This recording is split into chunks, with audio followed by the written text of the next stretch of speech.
welcome to West Bloomfield 911. I'm Officer Rick, and on behalf of Chief Mike Patton and my brothers and sisters in the West Bloomfield Police Department, welcome to another show. You know what, I'm very fortunate that I not only get to have very interesting and exciting guests, I often get to bring people that I consider friends, and I have another friend on here. We're going to welcome Mr. Ray Ahonen. He's the Public Safety Liaison for BELFOR Property Restoration. Ray, how are you? Rick, hello. It's an honor to be with all of you. Thank you very much for this gracious invitation. Well, you're welcome. We're glad to have you here. I'm glad you said yes instead of no after I twisted your arm a little bit. It's all good. So, yeah. Ray, don't run away. We're going to do a segment we call the Corner Spotlight. We're going to turn the spotlight on an employee in the West Bloomfield Police Department. So stay with us. Okay? I will. Folks, you will see on your screen the smiling face of Police Cadet Luke Glover. Luke was hired in October of 2014, so he's been here about 10 months or so. He's a good young kid. I've gotten a chance to work with him, and I think he'll be a great asset to the police department. Hopefully one day we will hire him as a police officer, and I know that's his desire to be a police officer here, and he'll be a great asset once he does get hired.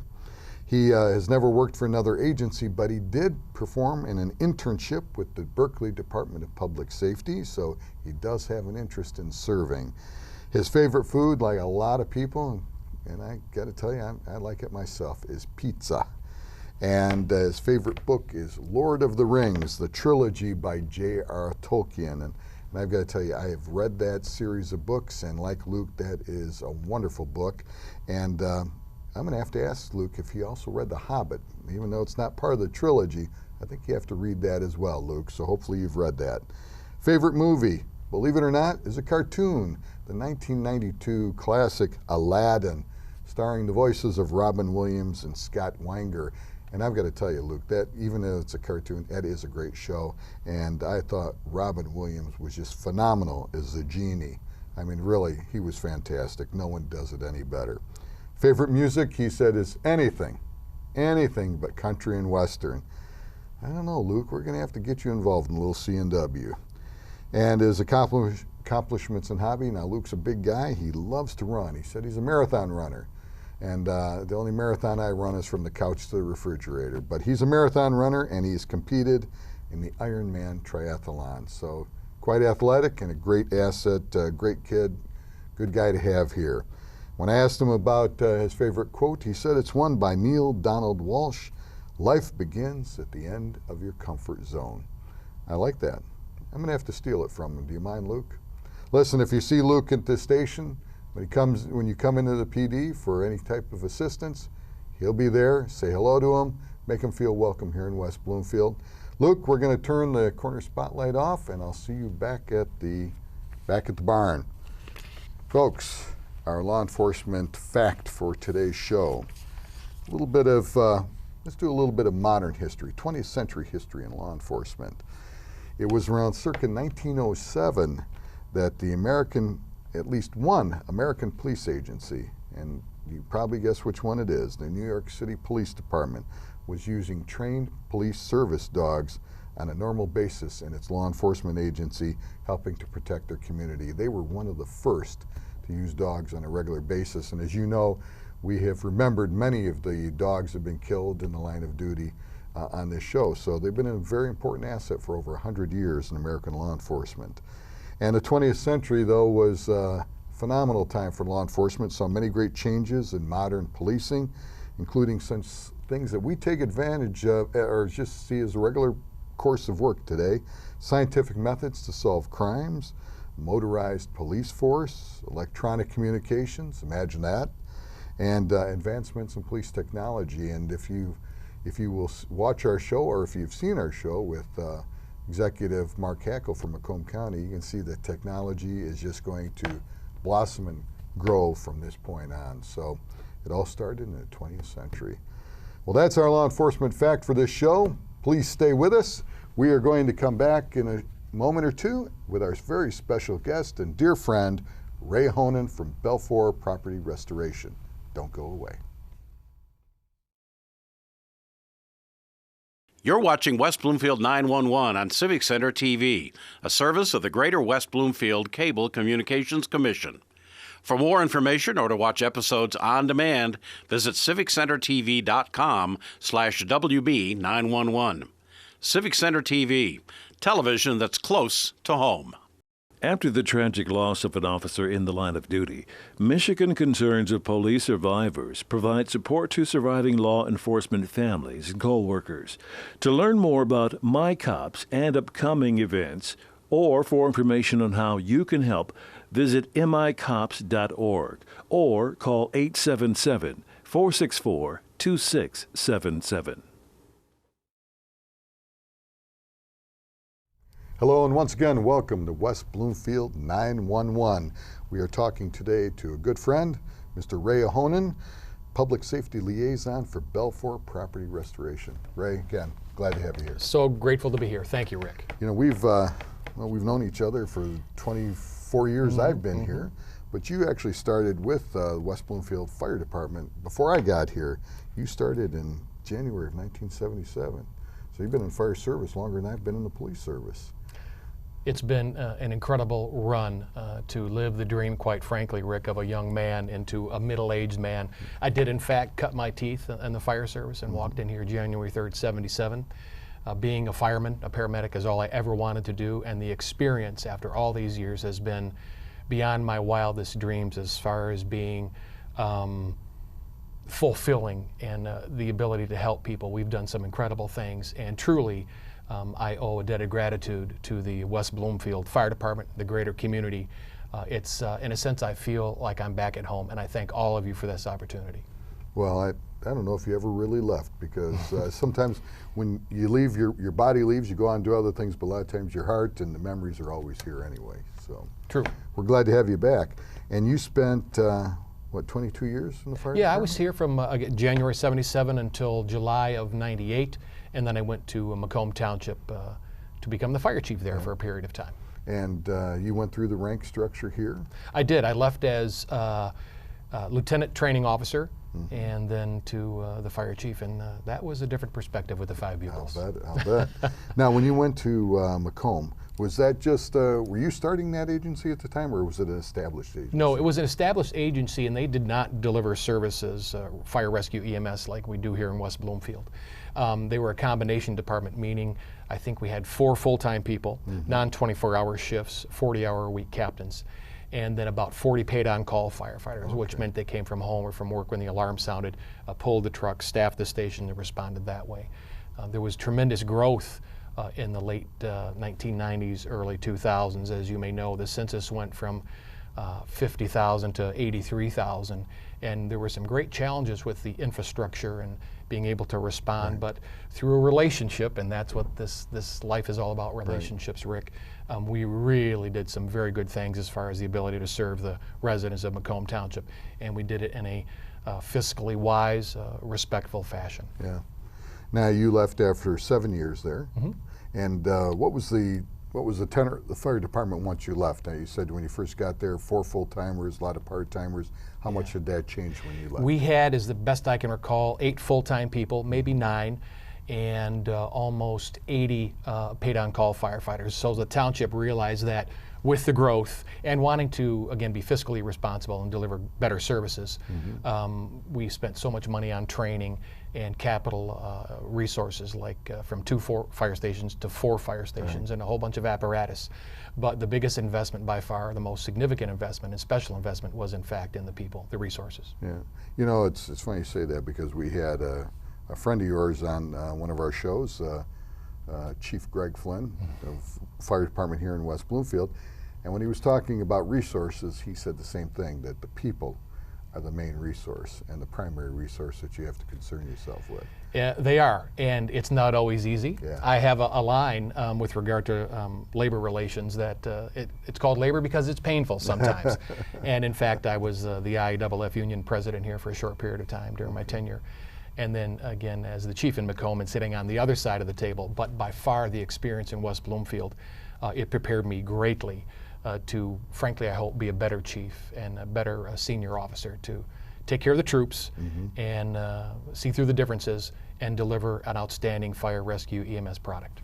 Well, I know, you know, from your personality and knowing you all these years, I have no doubt that you absolutely did that on the in the county east of us here. So, Thank you. But we're glad to have you back in our neck of the woods, and you now work for BELFOR Property Restoration. You are the Public Safety Liaison. What does that mean, Public Safety Liaison? In a shell, it's and we're all first responders at BELFOR, no matter what the title, or if we're a production employee, or we wear a suit or a dress. My responsibility is to take care of the servants. Part of my ministry as a chaplain, as you know, Rick, it's to serve the servants. And I believe that with my full-time job here at BELFOR Property Restoration, we want to take good care of the servants that respond in West Bloomfield, Macomb Township, wherever they choose to deliver those services, to support, nurture, encourage them in any function that we can. So you'll see me as a first responder at fires or losses, natural or man-made disasters. Anytime we can help, it's to get there quickly and bring the right resources for whatever the event that we find. So most of my work is in fact taking care of fire and police officers, command staffs and municipalities, elected officials in those capacities. Well, let's talk about that a little bit. How big is BELFOR? And I'll ask you one question. How big is BELFOR? Let's talk about that. How many people do you have? You want me to go back to the beginning, my friend? Or We can. Go Okay, ahead. well, we're Michigan made, and we're very, very proud of that All right. after all these years. And we're both Michigan boys, so Okay. we both love the UP. We do indeed. It's a very, Absolutely. very special place. Yes. BELFOR was started by the Fenton family over 60 years ago in Dearborn. It was known then as Quality Awning and Construction. And they'd find themselves, after being invited in by insurance companies or adjusters or families, while they were on losses, while you're here, can you look at rebuilding the home, extracting the water, doing the masonry work, the roof, things like that, or gutting the house after a fire. So one thing led to another, and again, it's all built on respectful relationships. They found themselves in Florida doing a hurricane repair, and one thing led to another, and I'll fast forward and then back up a little bit, Rick. Today the home office is at 185 Oakland Avenue in Birmingham, Michigan. We trade in 9 currencies daily.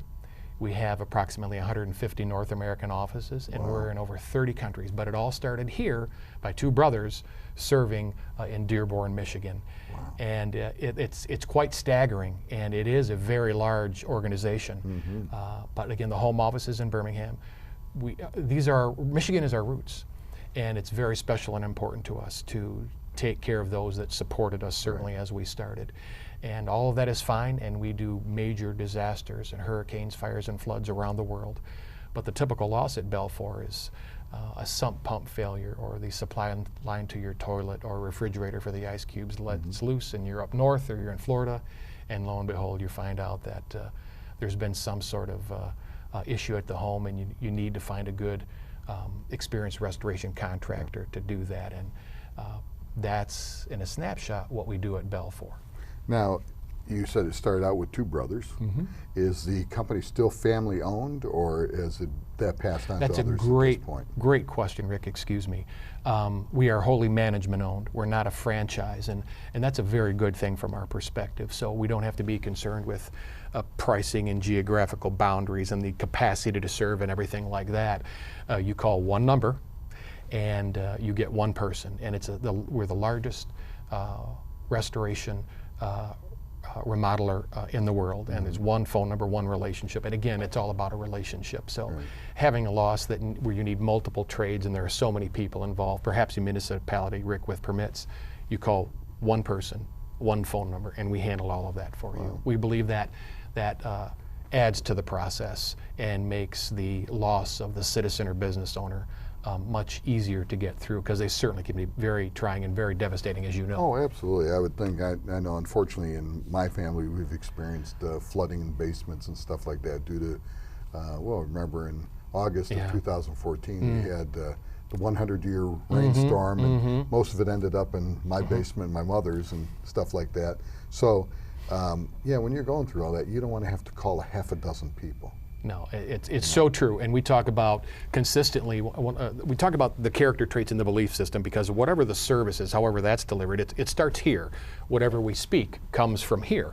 And it's about doing the right things right, even when no one is looking. And as a matter of fact, our Chief Executive Officer, Sheldon Yellen, who is a West Bloomfield resident and was on Undercover Boss, he preaches that constantly, but he's a man of his word. And if you've watched that show or met him, you quickly find out that Sheldon wears his heart on his sleeve, and he's extremely sincere. If nothing else, we have our word. There are a lot of people, good people and some not so good, quite frankly, Rick, that are in the restoration property business or claim to be in the restoration property You get that in every business. It's certainly you do. It's about qualified people with the relationships and experience and depth of capacity without boundaries to serve. And we can go pretty much anywhere, anytime to serve. Excellent. Well, let's talk a little bit about your relationship to police departments, fire departments. If we need you or another agency needs you, let's talk a little bit about that. What is that process? How do those departments in BELFOR follow through, working with each other for the benefit of their community? Another very good question, Rick. You are obviously well prepared, my friend. Again, I know Chief, are you hearing this? I as well knew, I met Chief Patton on his first day. I often thought he would make First day as a patrol officer. Yeah, I thought he should have come to the fire department, but that's another story, Rick. Well, that's because he passed the test here, so anyway, let's not go With there. all due respect to Chief Patton, we will move on. It's all about a relationship. Yeah. And we know that frequently, more often than not, that police officers and firefighters in municipalities will find themselves on the scene of losses first. If there's an ability to bring somebody competent in to restore electricity, help remove the car from the home, help package someone's belongings after a fire, this is what we do. We like to separate ourselves, and this is another one of the beliefs, and we remember it all the time and try to evolve and make it better every day of the week, Rick. Separate ourselves from the competition. How do we do that? Well, again, it's about a relationship. It's about being people of our word. It's about doing the right things right, even when no one is looking. And as an example, the hiring process at BELFOR, it's not like anywhere else. I mean, it's intense, it's thorough, it's meant to be, because you find yourselves in people's homes and in places of businesses where you just have to have trusting people in there at all hours of the night and day. We also do drug screening. We offer paperwork, what we call a hold harmless and a certificate of liability, meaning if a municipality invites us in, or you as an agent of a municipality invites us in, that should we not be able to collect, and there's a whole bunch of insurance language that I quite frankly don't understand, it protects you. It protects you, it protects the homeowner, it protects the community as well. And frankly, truly, Rick, I'm not aware that any other restoration contractor in the area does that. We try to separate ourselves from our ability to deliver a very certain and professional skill set to that paperwork and nurturing the relationships all the time. The best relationships are built on trust. That's what we try to do every day, is deepen that trust. And so when West Bloomfield invites us into a loss, and you guys have been very loyal and good to us, and we're very, very grateful, and promise you we'll never patronize you or take that for granted, Rick. But we've been doing this a long time. Frankly and humbly, we're very good. And it's an honor and a blessing and a privilege to serve and do it right all the time. Okay, now, your job is Public Safety Liaison. What is your function? What do you do? Well, I get besides come here and put a good show on for BELFOR. I mean, you're a great face for BELFOR, and I sincerely mean that, because, and that's why you're in the position you are, because you're honest about what you do, you're sincere about what you say, and that's important to any organization, whether it's private or public.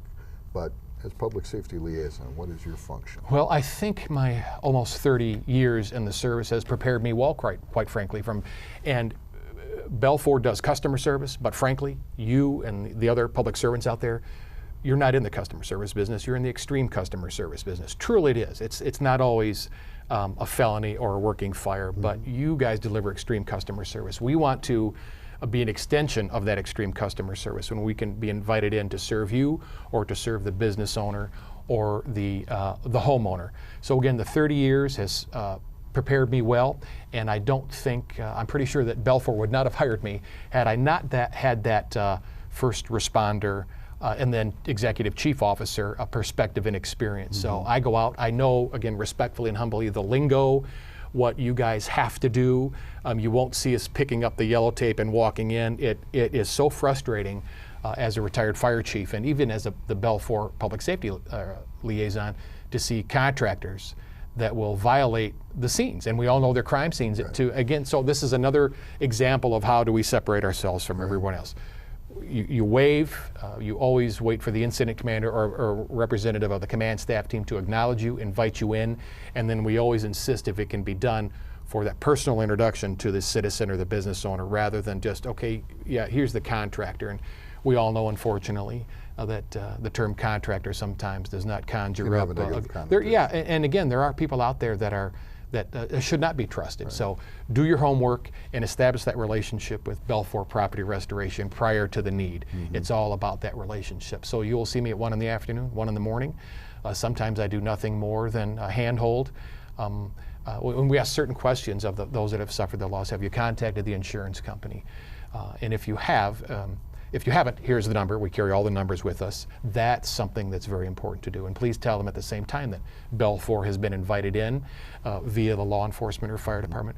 We are temporary shoring, securing the building, and we will lock it down, extract the water, or do whatever you have us do. We also offer a different lock system. If you say, Ray, it is a crime scene or the fire is suspicious, we will lock it down with an investigation lock, give you the key only, because the scene has to be protected. Mm-hmm. Or if you say, Ray, there's nothing here, then we can lock it down and give the family a key to a general lock. It's all about protecting the scene. So frankly, the better we know your job and what's expected of you, what you're obligated to do, we can do our job better as we understand it. Even though I'm the only public safety liaison officer here, anybody is trained to be that ambassador first face. Be very caring and sincere in what you do. We don't force paperwork on people, and that's not uncommon to hear that from public safety officers. Right. One of the reasons, Ray, we like you is that you come when we ask you. You don't chase our scenes, and you don't get anybody to sign for the formal repairs the night because they're not in their right frame of mind. I don't, frankly, Rick, I don't care for contractors that do that. They attack people in one of their worst moments that they could go through with their family. It's in a sense being an ambulance chaser. I do not like it. Again, how does BELFOR separate ourselves? By not doing what the competition does. Well, let's talk about that for a second. You did say, and I don't know if people know that there's a similarity there. You said if it's a crime scene or if the fire is suspicious. And if it is suspicious, it in fact, and as you know, but letting the folks know, it is a crime scene.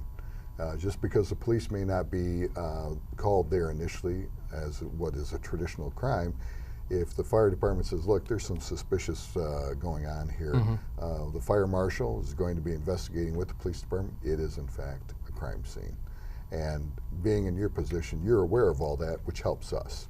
Now, we invite you in, we call you, we say, Ray, this is a situation, and whether it's let's say it's not a crime scene, but it's a bad situation for these individuals because their home is either on fire or some flooding or whatever the case may be. How do you now work with the individual? I know you told us a little bit about telling them to call your insurance then. How do you approach the individuals? What services do you offer them besides yours as BELFOR? Do you help them find a place to stay if they need that and stuff like that? Or is that outside your purview? It's not outside. That's one of the first things we do. Is everybody okay? And please hold us accountable to that. Rick, if you or your colleagues never see us performing that way, please bring it to our attention and we'll correct it. Is everybody okay? Again, that handoff from the public safety officer. Raymond from BELFOR Property Restoration, I'm so sorry for your loss. Here's what we've been asked to do and here's how we may help you. And it can go from, in fact, finding a place to stay for a night or two. I've taken people to Walmarts because they've lost everything. Sometimes, as you know, they escape with the clothes on their back. Right. And it's very, very sad.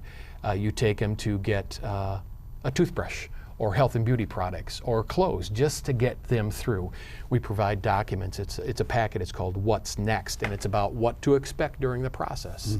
And it's an algorithm of what to do that's in their best interest, not what's in BELFOR's best interest, but what's in their best interest. Our experience is this, Rick. When you are sincere, when you treat people correctly and respectfully, then they will consider you to do the formal repairs. Right. And obviously when you have deep relationships and you're invited in, they see BELFOR Property Restoration first and will need to consider a reputable, experienced contractor to do the formal repairs. And so that's what we'll do when the timing is appropriate. Sometimes, and more, it's unfortunate we see injuries or fatalities. Right. And you have to have the tact first and the skill. Some don't. BELFOR does, on what to say, when to approach, who else should be notified, issues like that. Right. And we can basically take it from the time that the scene is released and working with the insurance company and adjuster and perhaps their investigators, from the time that the scene is released until the time they move back into their home. Welcome home from BELFOR. Well, you know what, that says it all, and we appreciate all that you guys do. You're an extension in a lot of ways of law enforcement and fire in helping people get back on their feet. Ray, we would like to take a moment now to honor a fallen officer, something I know is near and dear to you as well as to us. So folks, if you would, please look on your screen, and please remember in your thoughts and in your prayers Marshal Robert Forsyth from the United States Department of Justice, United States Marshal Service, who was killed in the line of duty on January 11th, 1794.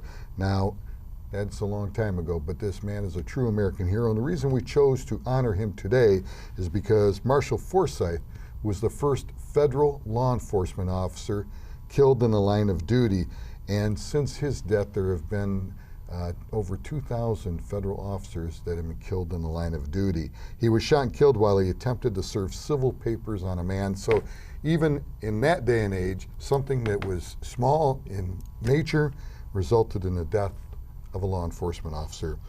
The suspect and his brother had holed up in an upstairs bedroom. As Marshal Forsyth attempted to gain access to the room, the man told him not to come any closer, and at the same time, he fired a shot through an opening in the door, fatally wounding Marshal Forsyth. After being arrested, the man twice escaped from jail, believe it or not, fled the state, and unfortunately was never captured to pay for the death of this great American hero. One of the other brothers did die later in Kentucky, and a second in Georgia. Marshal Forsyth had served with the agency for 4 years and was also a hero of the American Revolutionary War. He was survived by his wife and his 2 sons. So if you would, please remember this great American hero, Marshal Robert Forsyth from the United States Marshal Service, the first federal officer killed in the line of duty. We say, brother, rest in peace. Your memory will not be forgotten. Folks, we'd like to thank you for watching. We'd like to thank our special guest and my friend Ray Ahonen, Public Safety Liaison for BELFOR Property Restoration. We thank you for watching here on Civic Center TV. If you can't watch us on the television, go to the internet and watch us at your convenience on civiccentertv.com. On behalf of the West Bloomfield Police Department, we thank you for watching the show. Please take care of yourselves, be kind to one another. Remember, tomorrow is promised to no one. I'm Officer Rick, and we'll see you again on West Bloomfield 911.